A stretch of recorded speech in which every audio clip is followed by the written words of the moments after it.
If you're a new real estate agent in the year 2022, you need to know the difference between top of funnel leads, middle of funnel leads, and bottom of funnel leads.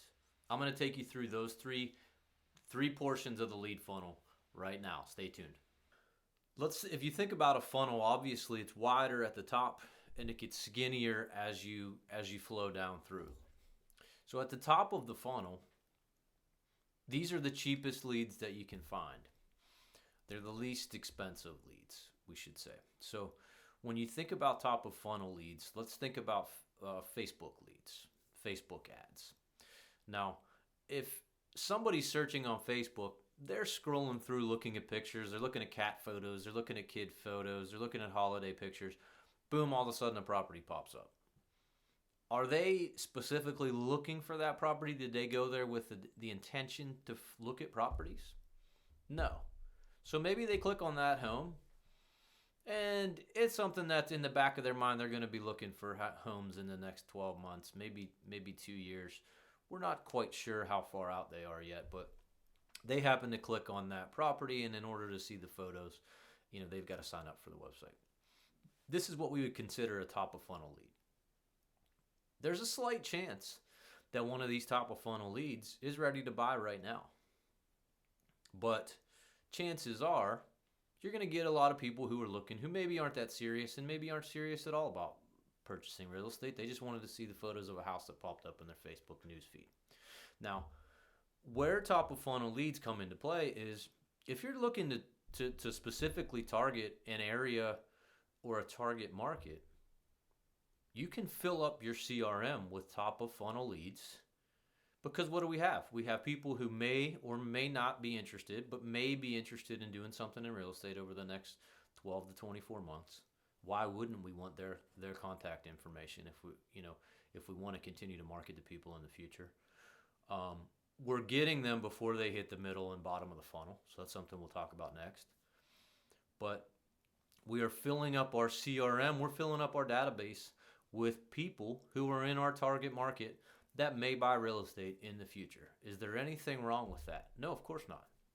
It gives us somebody to market to. It gives us somebody to email every week. It gives us somebody to send postcards to in the future.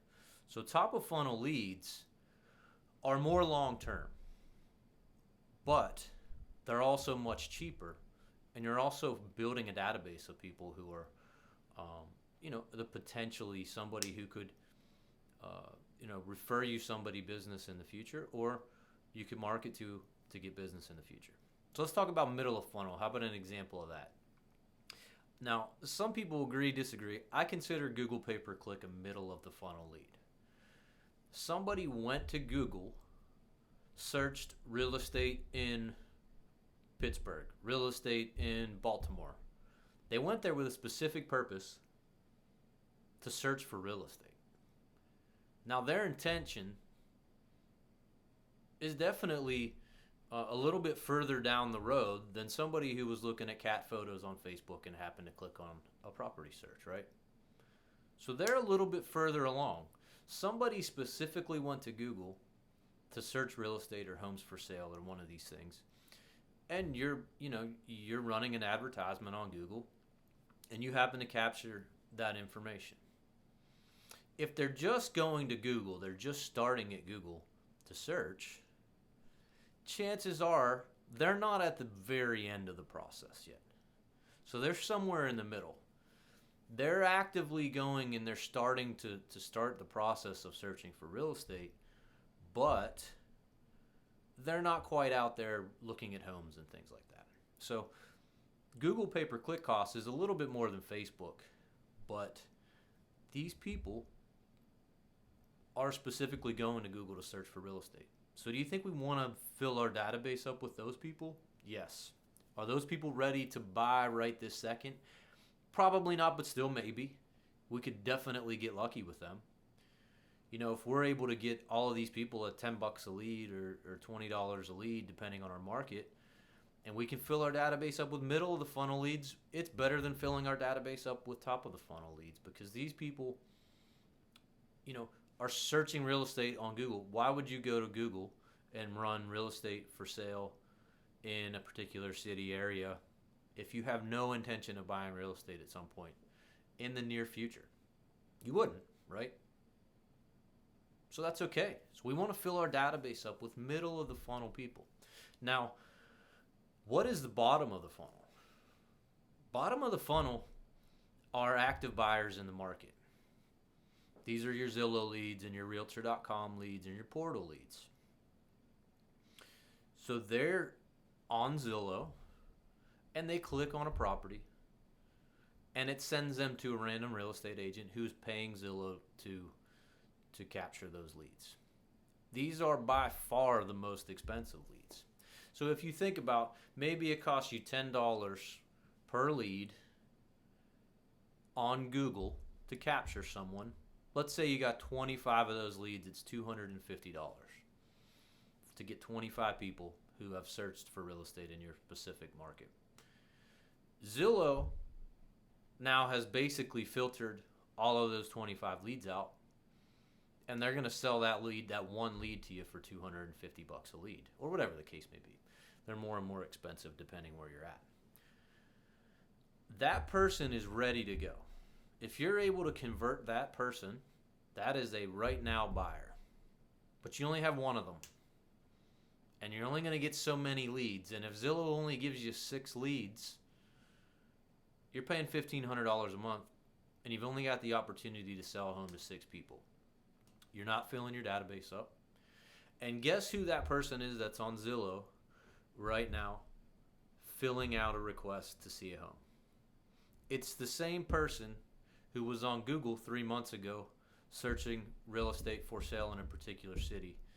And it's the same person who 12 months ago or a year and a half ago clicked on your property that you had for sale in that particular market and was interested in looking at the photos. So I want you to really think about lead flow when it comes to you as a real estate agent, and what makes the most sense. You're either trading time or you're trading money. In a bottom of the funnel scenario, you're paying a big portal a lot of money to take away a lot of your time. But if you're not good at converting yet, maybe it's a really tough market right now. If things are difficult and you can't guarantee that you're going to convert at least one, you should convert 2 of those 6 leads, you're going to be hurting. A couple of months of that and $1,500 going out every day is a tough pill to swallow. So I would suggest looking at bottom of the funnel, or looking at middle of the funnel and top of the funnel leads. Fill your database up with people that are in your specific market, that are in the market that you want to target, and have more people to call and follow up with. Nurture those leads throughout time. Get them before they make it to Zillow. That's the only way that you can compete with the big portal leads right now. Everybody pays big money for the bottom of the funnel. You just need to get somebody at the beginning of the process for $5 a lead or $10 a lead and nurture them throughout the process. Who are they going to have more loyalty to? Somebody who's been giving them educational information for 12 months? Or the first agent that answered the phone when they clicked on a Zillow lead? So I hope that helps you understand what lead flow looks like in 2022. This is the biggest thing that's happened in our industry. This lead flow process is a dangerous one if you start paying the big money for portal leads. So I would urge you to start looking at, what can I start developing with my top of funnel and middle of funnel, so that I can start to continue to build my database of people who are in my target market that are going to buy a home at some point in time in the future. Start spending a little bit more time and not having to spend as much money. Over time, you're going to make more money, and you're not going to be a slave to the Zillows of the world and the Realtor.coms of the world. So I hope that helps. If you have any questions, click the link below. We're gonna be filling up our YouTube page with more and more valuable content day in and day out. So if there's anything that I can answer for you, any questions that you have, just hit us up on the link below. Thanks again.